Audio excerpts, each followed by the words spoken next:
You're watching The Experience, Comic Culture and Sales, streaming live daily to Facebook, YouTube, Twitch, and Twitter. Hey, everybody. As you can see, I'm still on my phone.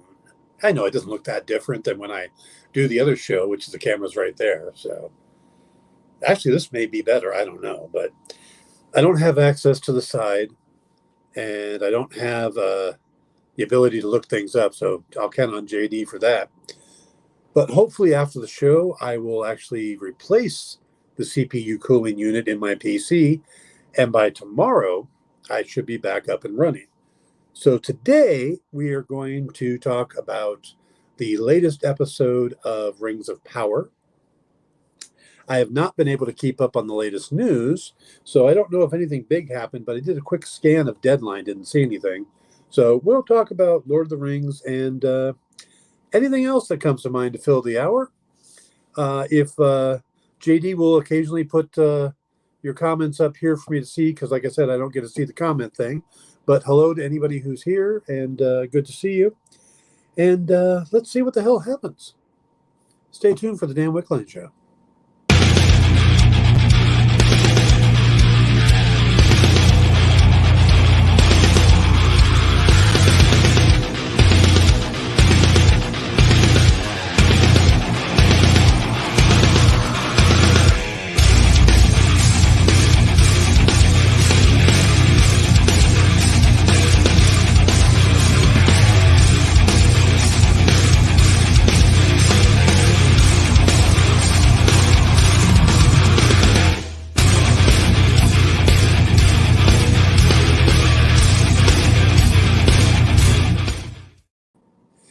Everybody, welcome to the Dan Wickline Show here on The Experience. We got a big day.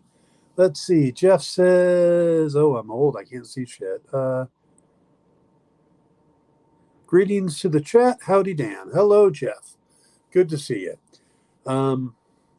Yeah, the phone's a little far away. So I didn't realize that. So it's going to be, so when that thing does come up, you'll see me go, what? Because I'm old.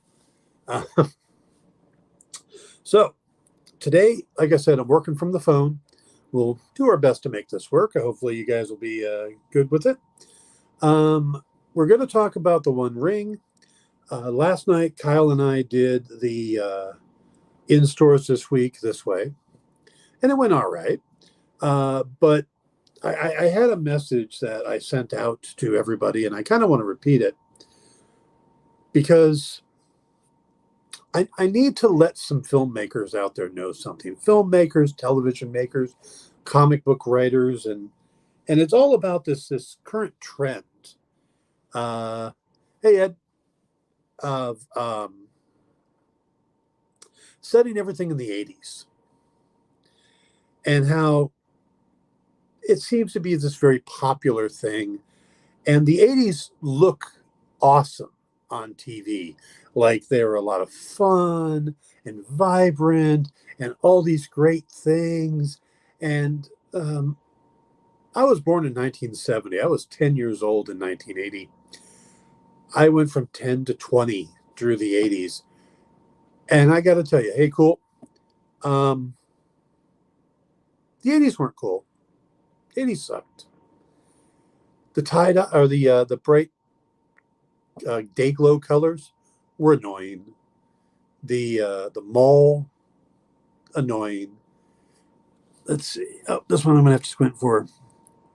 We were so into primary colors back then. Yeah, and it wasn't cool. It wasn't fun. What you have are filmmakers and creators cherry picking the things that they remember that were cool, or things that kind of symbolize the 80s. But the 80s were no cell phones, no real cars, bad movies. I mean, there were a couple good movies, but you had more bad movies than good movies. Bad special effects. If you played D&D, you got your ass kicked. You know, it wasn't the cool thing to do like they make it out to be, like on Stranger Things. If you read comic books, you know, you weren't cool reading comic books. You were picked on for it. Stuff like that. It really kind of sucked. Yeah, Ed's right. See, Ed agrees with me. The 80s kind of sucked. So all of these guys that are coming out going, oh, the 80s were great. Oh, yeah, we'll set everything in the 80s. Stop it. Just stop it. They weren't that cool. You know, it's kind of like in the 80s, when in the 90s, while we were, we'd watch shows from the 50s. Oh, the 50s were awesome. No, they weren't. Any era has its bad with the good. And if you only cherry pick the good, then you're not really showing that era. You know, I mean, the 70s, we grew up doing nuclear bomb tests or drills. They would have us hide under our desk in case a nuclear bomb went off, which I never understood, because hiding under a wooden desk is just adding kindling to the fire. I don't get that, but that's what we did. And I think it was because duck and cover. Yes. You know, it wouldn't have done any good. Maybe they thought, well, if we have them hide under their desk, it'll be easier to identify them, because that's it, Dan's desk. That must be Dan's body. It's just, yeah, that era wasn't great. It wasn't bad. I mean, no, there was some bad stuff too. But, you know, the Richard Ramirez, the Night Stalker in Los Angeles, or, you know, we had serial killers. We had all these things. So the only difference between now and then was the internet, was the fact that everybody can get on their phone and do a broadcast or a TikTok or a YouTube video or a Facebook post. And so now there's all these people being able to, share their views. It used to be, if you wanted to share your view, you had to write a manifesto and then send it to a paper and hope they would print it. And to do that, you had to do something dramatic. Nowadays, you just put it up online.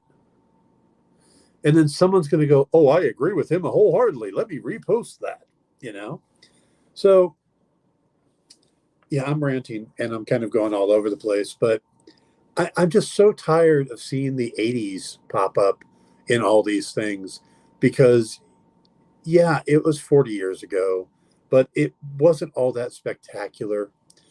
And if you grew up in the 80s and you're writing about the 80s, then you're trying to whitewash your past. You're just trying to make it better than it was. And if you didn't grow up in the 80s and you're writing about the 80s, you need to get your butt kicked.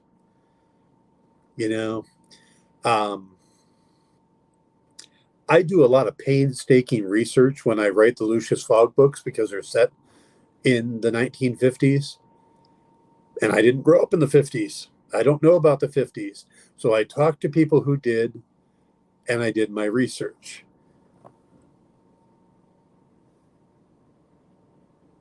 You can, yes, Dan rants.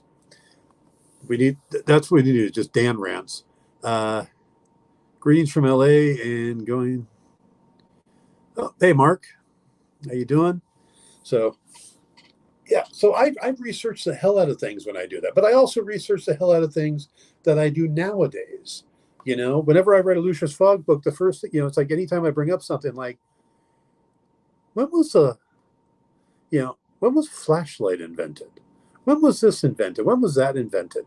And, a lot of those, it's like, well, it just seems like common sense. But no, you got to look at those things. I am seeing so many 80s things that are just wrong. Yeah, people don't do their research, but they do the 80s. It's like, just stop. Just stop. If you're not going to do the research, then write about today. It's that simple, because you're supposed to write about what you know. And if you don't know it, then learn. So, all right. I think that's about as much rant as I can get out today. But yeah, that was bugging me. There was some comic we read that was set in the 80s, and it's like, no, you don't need to set in the 80s. I think it was that Revealer comic that came. There's a new book out today called The Revealer. And it was 4 short stories that tied into a movie that's coming out. But they don't make that clear. They really don't explain what the movie's about.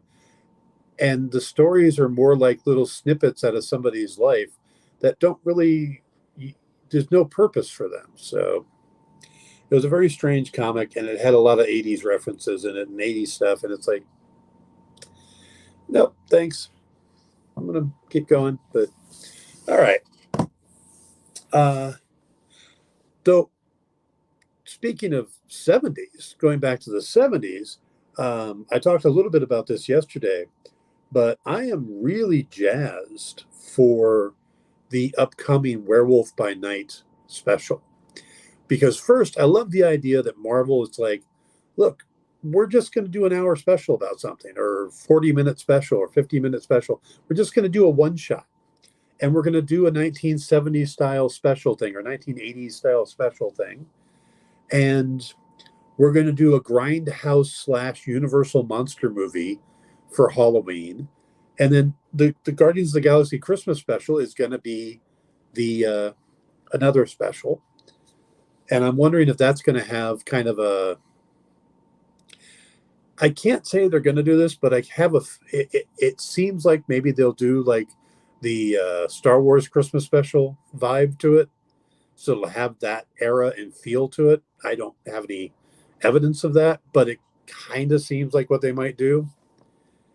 Let's see. Hey, Triple B, how you doing? So that's my thought on that. But the Werewolf by Night special looks so cool to me. You've got the Bloodstone connection. If you've seen the trailer, if you haven't, you should go watch it. But if you've seen it, then the corpse that's talking to them, that's supposed to be Ulysses Bloodstone. His daughter, of course, is Elsa Bloodstone, and we believe that Laura Donnelly, who's in the series, will be playing Elsa Bloodstone. Series special. Gail Garcia Bernal, I think is his name, is playing Jack Russell. And by the way, the idea that we got something more here. Let's see. Werewolf by Night trailer looks like a lot of fun. I hope they do it well. I hope they don't do it too well. That's the whole point of it. It's supposed to be kind of grindhouse and old, but Bernal is playing Jack Russell, and I love the fact that they named Werewolf by Night Jack Russell, because that's the name of a dog, the Jack Russell Terrier. If you don't know what a Jack Russell Terrier is, but you ever watched Frasier, the dog in Frasier was a Jack Russell Terrier. But they named their werewolf character after a dog, which is amazing. And of course, they did the 2 first name thing, which they love to do. It's either, you'll notice that in older comics, it's either alliteration or 2 first names. Bruce Wayne, Clark Kent, Hal Jordan, Barry Allen, or Peter Parker, Reed Richards.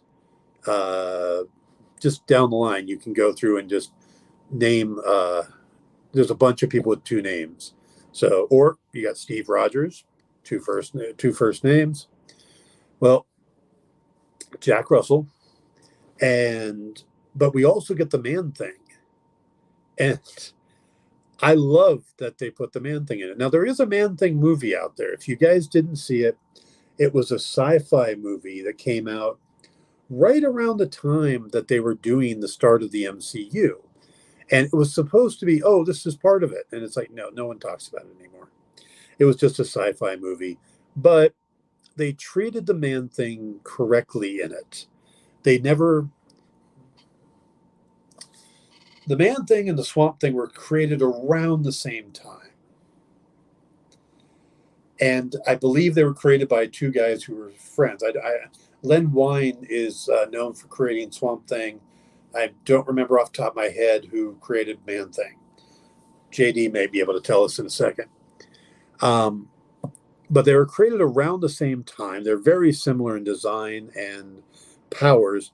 But the difference is that Man-Thing doesn't take a girlfriend. He doesn't learn to speak. He is just an embodiment of fear. He's Ted Solis, former scientist who was working on a secret on the super soldier serum, trying to remake the super soldier serum from Captain America, and ended up crashing his car, taking the serum and crashing his car into a mystical lake, and suddenly became the Man-Thing. But he's a monster first and foremost. He doesn't have a human side. He doesn't have the ability to speak or anything like that. He is just this literal force of nature. And I love that. Where Swamp Thing is a great comic. I loved what Alan Moore did with it. I loved Bernie Wrightson's work on the character. Len Wein, Nancy Collins. I mean, just there's some great writers who've worked on Swamp Thing. More recently, Rom K. Good stuff. He's a great character, but I do like. There's something about Man-Thing I like, that he's much more pure, simple. And let's see what we got here. Man-Thing and Werewolf by Night were both created by Roy Thomas and Jerry Conway, with others around the same time. Perfect.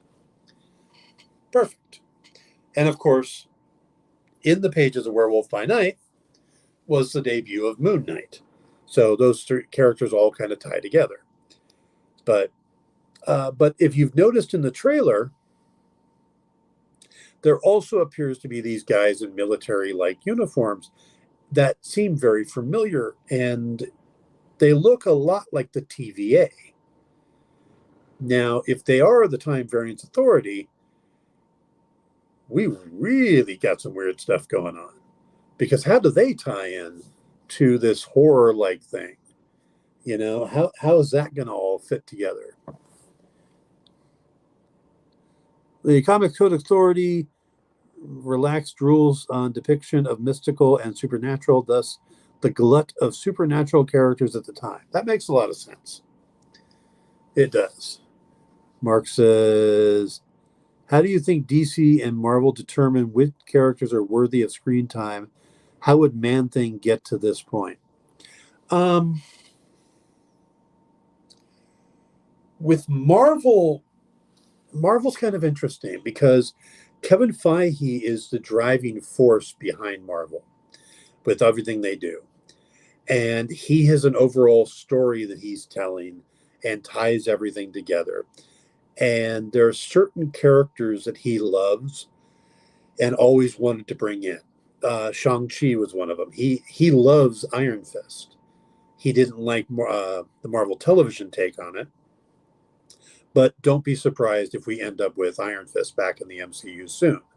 I wouldn't be surprised if he didn't pop up in Shang-Chi too. But so there's these certain characters that he wants to get out there. So I think it's a matter of storytelling.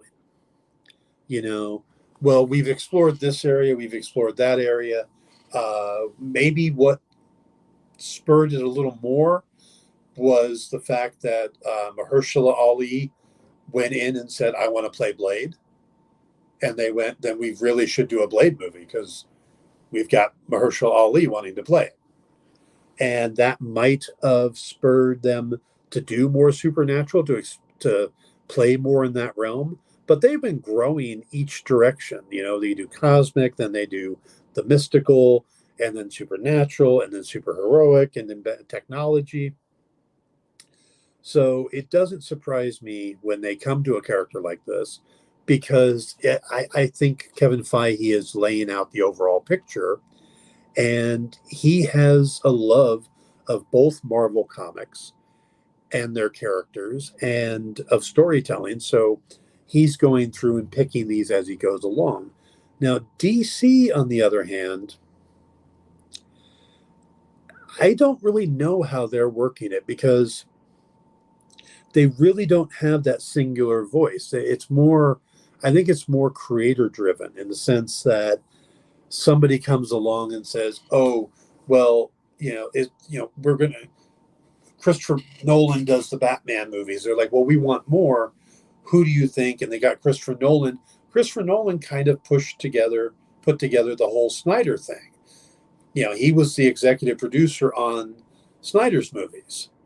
Well, Snyder then became kind of the overall seer, and his plan to bring in certain characters. So I don't think DC and Warner Brothers were necessarily going, oh, it should be this guy, this guy, this guy, this guy, because I think it's more somebody comes to them and pitches the idea. It's like, the Wonder Twins had a movie in progress for a while. That, of course, got killed. But somebody went and made a good pitch for a Wonder Twins movie. Where it's obvious that Kevin Feige has this overall thing he's controlling. DC, it's more haphazard, Dwayne the Rock Johnson suddenly comes in going, I want to play Black Adam. And they're like, well, we need to make a Black Adam movie, It's kind of the same thing. So yeah, I don't necessarily think that DC has an overall plan, and that's what they're supposed to be working on, trying to get to a 10-year plan, where Marvel, I think there's a specific plan and certain things affect it, like Mahershala Ali, stuff like that. But overall, I think they have this overall plan in mind, and it gets thrown off. Spider-Man suddenly becoming available from Sony, that changed a lot. The Disney buying Fox back, Feige has actually been very good about sticking to his story and not bringing the mutants back, because you would think that most executives would be like, we've got Wolverine back, get him in a movie, but instead he's like, no, this is our plan, we're going to stick to our plan, we'll get to the mutants when we get to them. So I would think that some character selection is based on current culture shifts. I get there's a profit loss business case. In some cases, I think so. They probably look and go, well, we probably should have a Latino-led series or a female-led series or something like that. So I could see that working into it. But I do think with Marvel, it's more of an overall plan thing. But there are, reactions to stuff too. I don't think there was ever a plan to do an Agatha Harkness series until the character became incredibly popular in the WandaVision series. So, and then Feige kind of figures out how it works into what they're doing, and they move forward. Now, Agatha Harkness is big on the supernatural stuff, so it's possible she ties in to all that. Let's see, we've got, what we really need is a HBCU, Hanna-Barbera Cinematic Universe, starting with Space Ghost. No, the Herculoids. I don't know if that's Hanna-Barbera, but I would love to see the Herculoids. Yeah, but so yeah, that's what I think it comes down to is the overall story. And I love what they're doing with Werewolf by Night. I love the trailer. It's probably the thing that got me the most excited. I mean, don't get me wrong, Secret Invasion looks awesome, and Secret Invasion looked like a movie to me. It didn't look like a TV show or a miniseries. It looked like a movie. It looked like the next big Marvel movie. So the fact that we're going to get 6 episodes of it coming early next year, that's amazing. But Werewolf by Night, we're getting in less than a month. It's today is the 14th. We're getting it October 7th. There's only 30 days in September. So it's, 3 weeks away. So we just saw the trailer and we're getting it in 3 weeks. That is amazing that they kept it that quiet. I mean, we heard some stuff. We knew it was supposed to be happening, but they didn't show anything. There was no set footage teased. Nothing. We didn't get leaks, the Man-Thing thing, the Man-Thing being in it. By the way, the term Man-Thing thing may, yeah. The fact that Man-Thing is in it never leaked. We knew that Elsa Bloodstone was a possibility. We knew who the 2 main actors were. And that's all we knew. That it was going to be a Halloween special. We didn't know when it was coming out. We didn't know we were going to get the trailer. They hadn't even mentioned it since it was I don't think they even originally announced it. I don't remember it actually, Kevin Feige going, oh, and we're going to do a Werewolf by Night special. It just kind of came into existence. Laugh Olympics will be the secret war. You got me on that one, Mark. That's good. So, all right. Let's go ahead and take our first break. We will come back. Oh, wait. JD, put that back up. The man thing never leaves. And we're banned. Yes. Look, there's a reason why giant-sized man thing is still a running joke many, many years since that came out. So, yeah. Let's go to commercial. We'll be right back. Did you know that every experience show, including some exclusive content, streams on Twitch? Check it out. Twitch.tv/the_EXP. Or just scan that QR code. To be continued. 3 little words that hold the secret to the next great story. 3 words that will thrill you, confound you, give life to new possibilities. Every variation of To Be Continued is a promise of adventure, a promise of excitement, a promise of unseen wonders and unexplored worlds. A promise that every issue you read makes you a part of a never-ending journey, and behind every page there will be an unopened door waiting for you. This story to be continued at your local comic book shop today. Visit comicshoplocator.com today. Hey, it's producer Kyle. If you like going places where the action never stops like Las Vegas, the Caribbean, and Atlantic City, then you're probably not who I want to talk to. But if you want to surround yourself with amazing comic books and comic book content made by a devoted group of smart and funny industry insiders, the Experience Members Club was made for you. You can join the experience by becoming a supporting member of our YouTube channel. You get access to exclusive content that no one else gets, like members-only live streams, pre-sales, one-on-one Q&As with production staff, and other content that's exclusively for members. Plus, for a limited time, if you sign up now, you'll be entered into our giveaway of a slabbed comic book. Just call this Wait, hold on. It's 2022. No one makes phone calls anymore. Scan the QR code at the bottom of the screen, or just visit the membership section of our YouTube page, and you'll be on the VIP line of the comic book buffet, baby. Look at the size of those perks. Join today, and I'll be saying, "Who loves you, baby?" Me. The answer is me. Hi, I'm Seda Wolf. I'm the creator of Soulstream, and you're watching The Experience.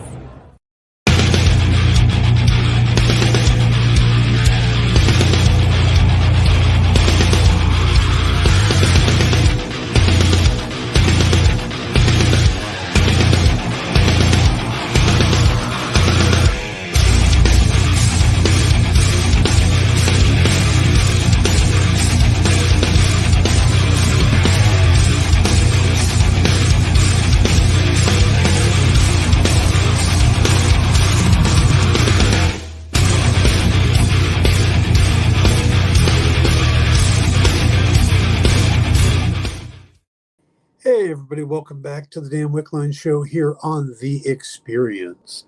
Now we are talking, we're going to talk about the One Ring, but we have a great lineup for you guys after this show. We have Comics Collectibles with Rex and John, and I believe AR is going to be on tonight. Could be wrong. They kind of flip back and forth between who's on what night. But one of the things they have is, and JD's got the image of it, if he'll throw it up, is that is a special drawn cover, what do they call them? Commission cover sketches by Ken Hazer. But that's actually 4 different comic covers. So those 4 connect into that image of Iron Man to celebrate the 100th anniversary of Iron Man. The 100th anniversary? Is he that old? No. Yeah. 100th issue. I don't know what they're celebrating, but it's 100th, and so that looks pretty cool. That's going to be up for auction or for sale tonight, along with a bunch of other great books. So remember to stick around for that. Also, we have the return of Jesse James. Jesse's coming back with a new sales show that'll be debuting right after Comics Collectibles. And I don't know if we have anything on after that. JD? We do, in fact. It is Wednesday Warriors, which comes on at 9 p.m. Eastern, and they are talking, as you did yesterday, all about D23. Yes, that's Joey and Ambrosia, I believe, right? Correct. Cool. Yeah, I was just chatting with Joey yesterday in a messenger about D23 and sharing some of our thoughts and stuff, and the fact that a lot of there's a lot of people out there talking about how D23 was disappointing, and I was like, no, it's just disappointing because they didn't manage their expectations. So, all right, let's go ahead and talk about the longest title on television, The Lord of the Rings, The Rings of Power. And as a writer, that makes me cringe every time I hear it, because you've got one title and the word rings in it twice. They really could have done something better for that. Really, they could have. I joked on the Popco the Writers when we first talked about it with Jim. I said they could have called it anything. They could have called it Appendix, The Rings of Power. Just anything other than The Lord of the Rings, The Rings of Power. So, The Lord of the Rings, this is the stuff that happened before. This is really starting to get interesting to me, this new series. We're 3 episodes in. The first 2 dropped back to back. Now we got the third one. And the first one was a little slow.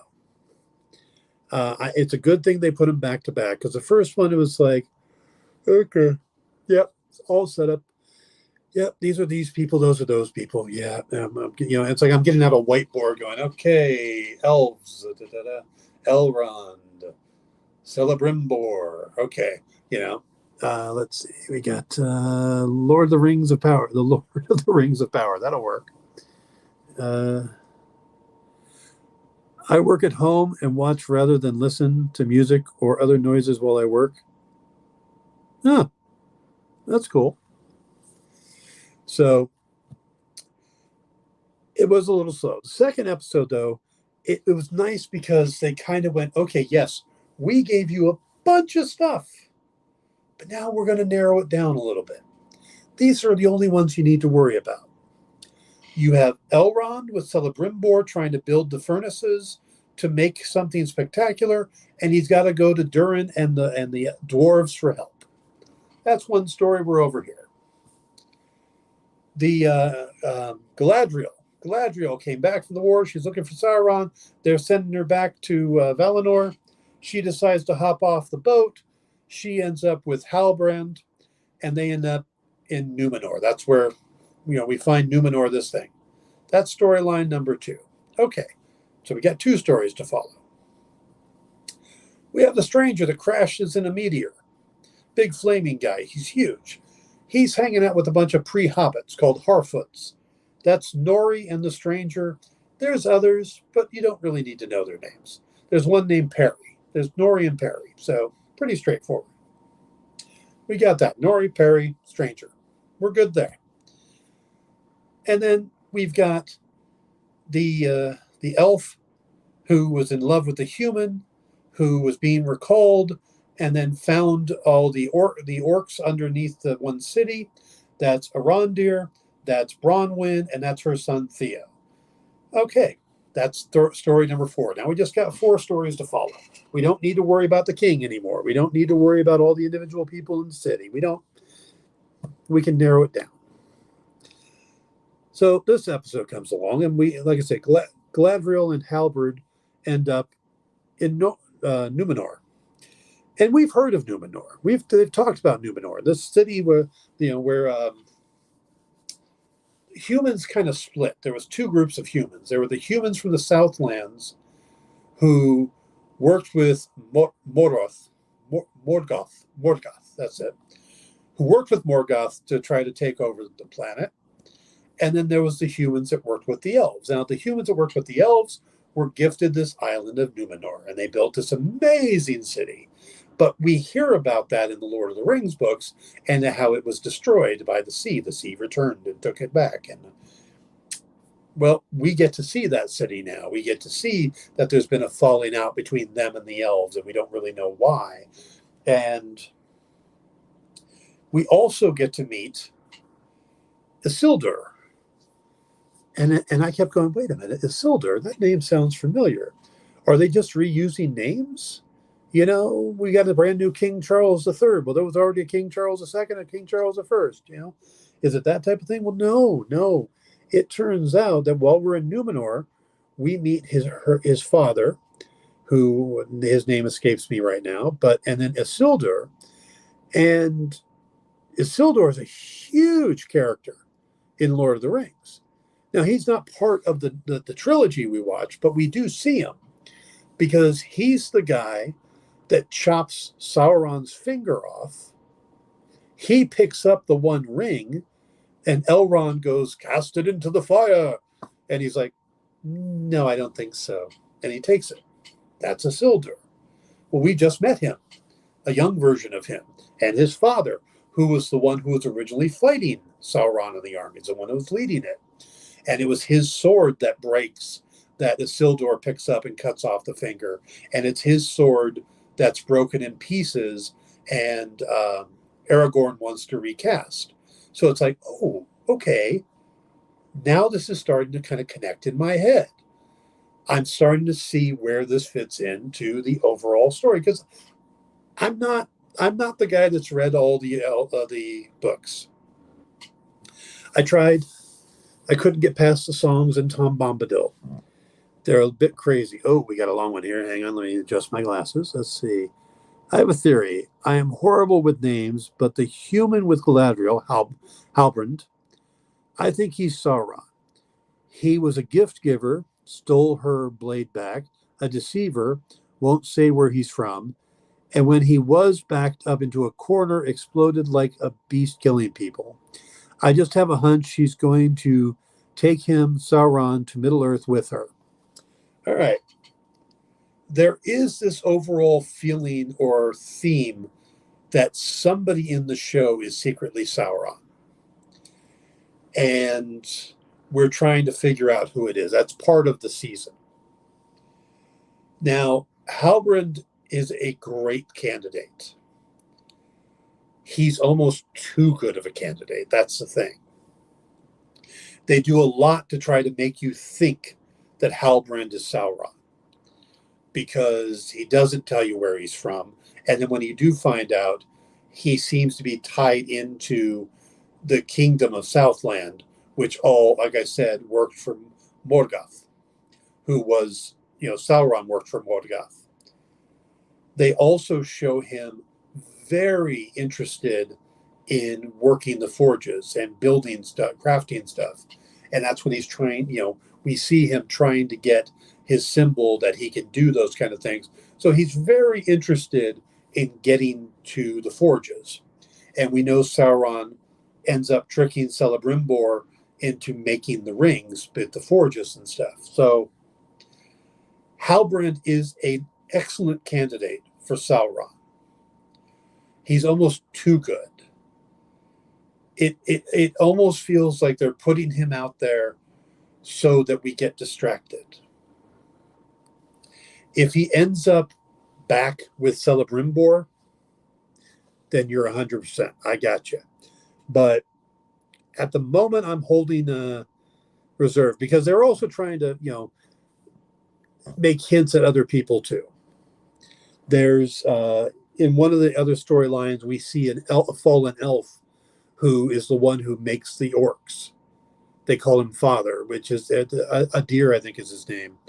And that's the elven word for father. And he, we meet him in the 3rd episode. Maybe he's Sauron. The Stranger. Right now, the Stranger seems like he's one of the wizards. Maybe he's Gandalf. Maybe he's Sauron. Maybe he's one of the others. There's Radagast. I don't remember the name of the other two. Or he might be a precursor, because the wizards aren't supposed to come to Middle-earth until the 3rd age, and we're in the 2nd age. So It's possible the stranger is Sauron, who was the first to come to Earth. If he's Gandalf, it kind of really goes against the books at that point. Or he could be a precursor wizard, the first wizard before Saruman that just nobody knows about. Or he could be Sauron, So again, there's a lot of possibilities on that. But right now, Halbrand is probably the best candidate for Sauron.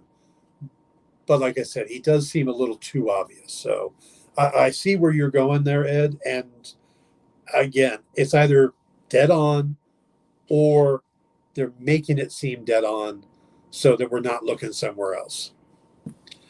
So we got Galadriel and Halbrand working with the Isildur and his father. So that's going to be an interesting story. And they're trying just to get back to Middle Earth. They want to get back. And the elves, the Numenor, don't want them to leave because I think they just want nothing to do with the elves anymore. They don't want to send their ships to Middle Earth. So now there's supposed to be another group on the island of Numenor that still have a connection to the elves that aren't as cut off. So that's probably what their ticket to back is going to be. But going to have to see how that plays out. We were talking to Adar.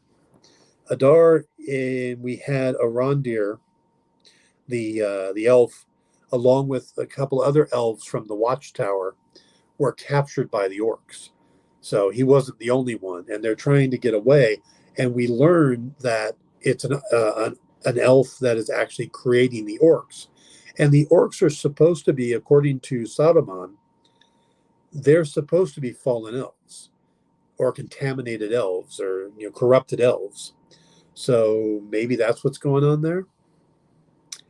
The thing that made me the most interested in it was when I realized that the Southlands, that whole area that is starting to be taken over by the orcs, that's Mordor. It's going to keep happening. It's going to get worse. That whole area is going to be lost to Sauron. So right now, Arondir and all of them are in what becomes Mordor. So I hadn't made that connection until recently. So it's like, okay, now it's starting to make sense to me. So again, the pieces are starting to click together, and I'm really digging that. Now, the third episode, we didn't go back to Elrond, which is a shame because I didn't care for Elrond much in the first episode. Casting-wise, he's a good actor, but he doesn't have that look and feel of Hugo Weaving, who played him in the series, where the woman they cast as Galadriel looks so much like Cate Blanchett that it works. You can see it, especially in the eyes. Whenever they do an eye close-up, it's like, that's like the same eyes. Are they like superimposing Cate Blanchett's eyes? But Elrond doesn't have that right look. So I didn't care for him much in the first episode. In the second episode, where he goes to Durin and he starts dealing with having to do the battle with Durin on breaking stones and trying, the challenge and trying to win his way back into the good graces of the dwarves, which he used to have and doesn't know why he didn't have. That to me was great. And then seeing them interacting as Durin was walking him out, and we learned that the whole thing is that Durin is upset that Elrond has been gone for so long, and he missed his wedding, Durin's wedding and the birth of Durin's children. And it's like, you're my friend and you haven't been here for all of this stuff. And that is 100% the way a dwarf would see it.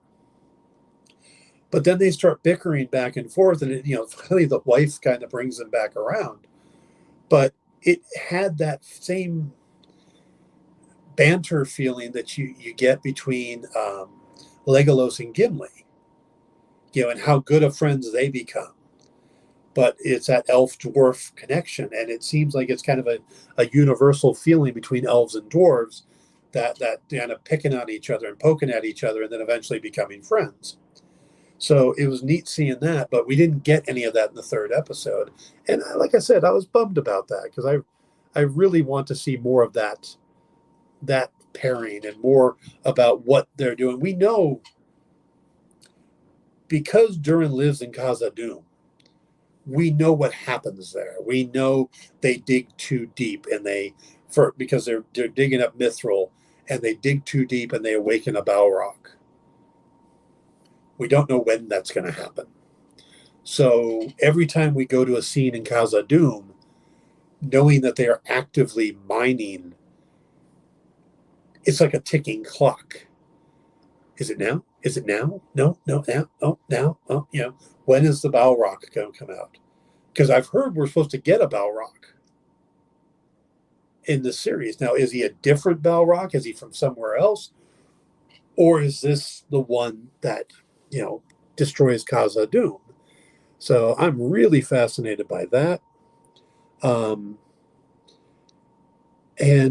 I'm having fun with the Nori storyline, the Harfoots, because they're a very interesting class of people that, they talk about, you'll never, you won't be left behind. You won't get lost. They leave your butt behind. If you can't keep up when they're traveling, because they're unlike the hobbits that basically built the Shire and then never leave. These are a wandering group, a nomadic group of hobbits. They're, like I said, they're precursors to hobbits, they're ancestors to hobbits, but it's the best way to describe them. The Harfoots are a nomadic group. They move and they create, and so that they're not found. They keep safe by keep moving. And if you can't keep up, you get left behind, but you get read into the books. So you become part of the history. And of course, Nori's father has his broken foot. So not only is he unable to really keep up, but pulling the cart as well becomes more difficult. Can they do that? Can they move it along? Well, at first we see the stranger, he says, well, we'll keep up in the front and then people will help. Well, the stranger gets revealed. Nori is trying to figure out where these stars are that the stranger shows her, steals a book from Saffron's book and gives it to the stranger to try to figure out. And he ends up catching it on fire and trying to put it out and making a big scene. And then they end up seeing him. And because Nori's young, they go easy on her, but the family has to travel at the back of the wagon train. So this means that invariably they're going to fall behind and get left behind. Well, that is until the stranger comes up, and it looks like he's going to help them pull the cart to keep them going. So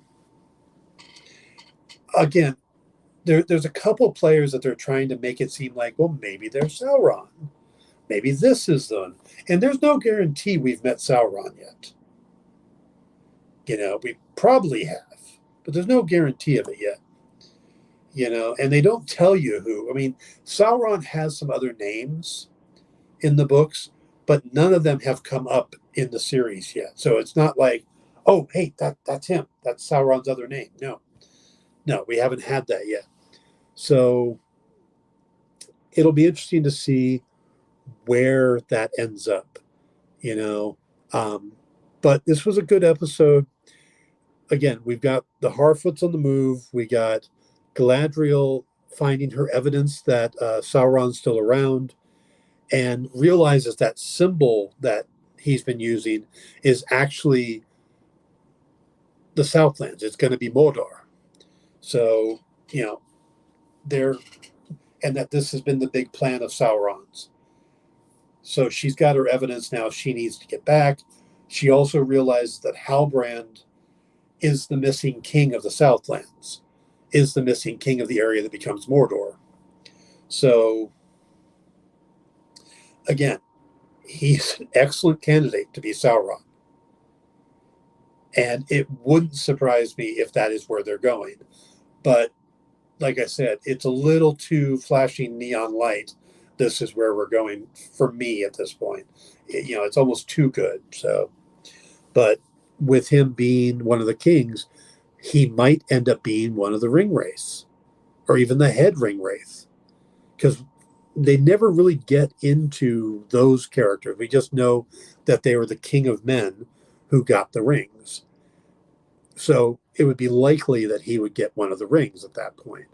Well, does he get the main one? Does he become the head ring wraith, the witch king or something? I don't remember the name of it, but it's possible. It is absolutely possible. So there's a lot of interesting things that they got lining up here. We're getting a lot of different threads that tie into the later books. So yeah, we'll have to wait it out. But there are going to be a lot of seasons too. Let's see what's BB says. This sounds complicated. I'm making it sound more complicated because I'm making the connections to the Lord of the Rings stuff. You don't need those connections to watch the show.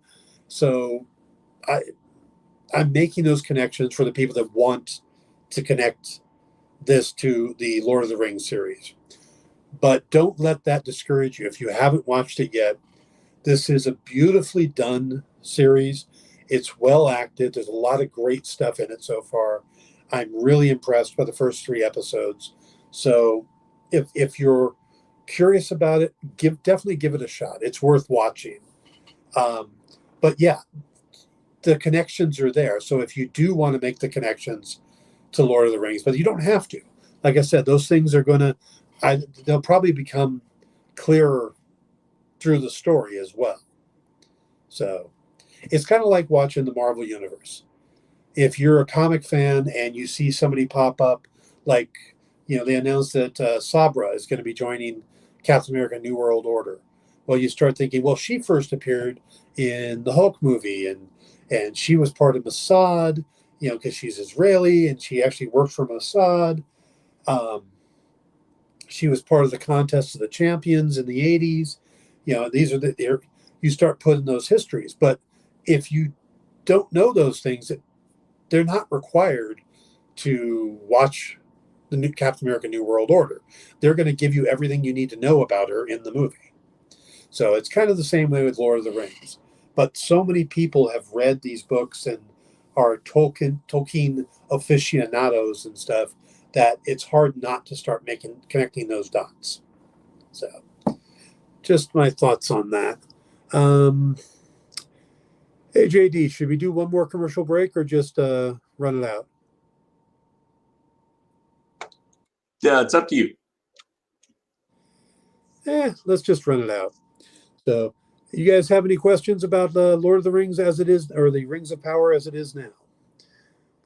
Got a couple minutes left. We can throw it out there. I would definitely keep an eye on Adir, the elf that we meet at the very end of the latest episode. I think he's going to be really important.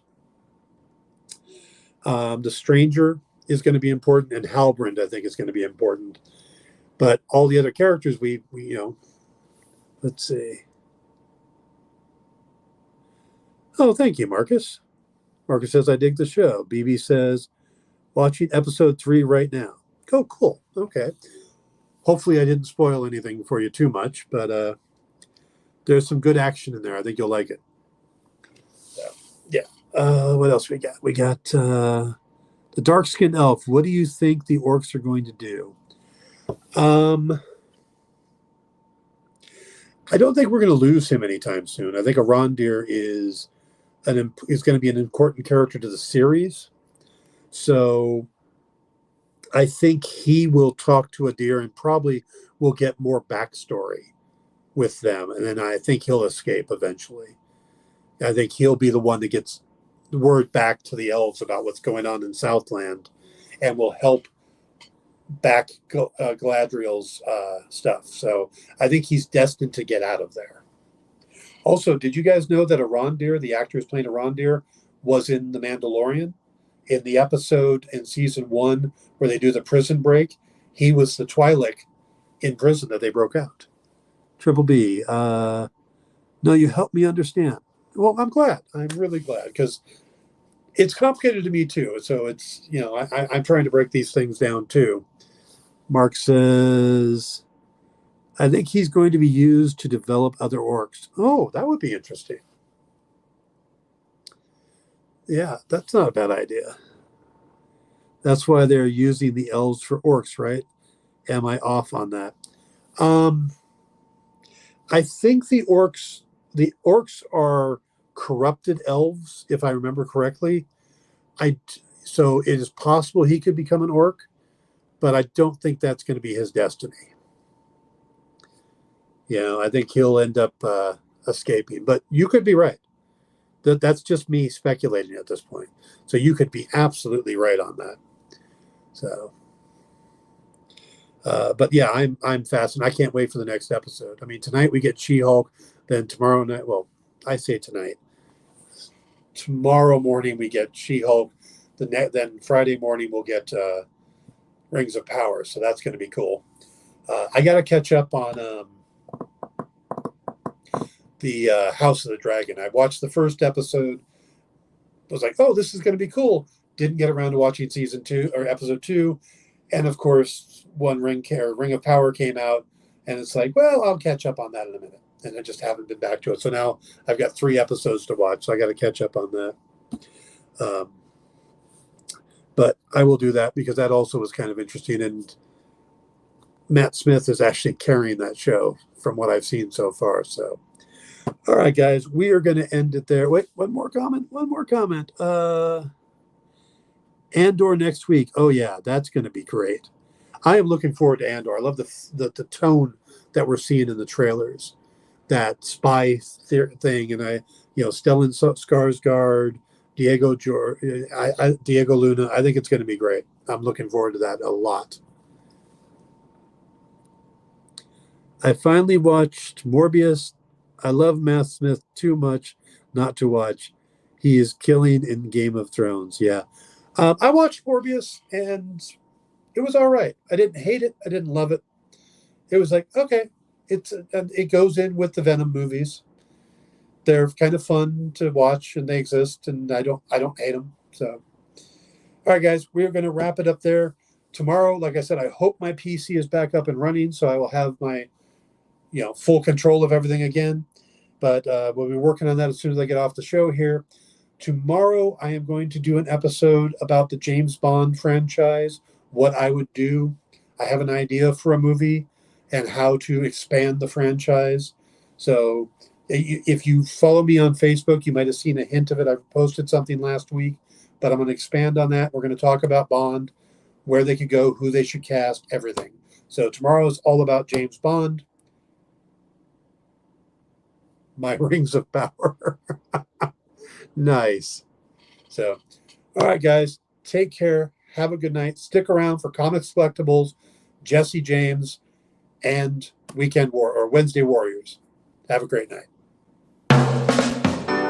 Get the inside scoop on everything happening at the experience every week. Join our mailing list by scanning the QR code at the bottom of the screen and then watching your email inbox.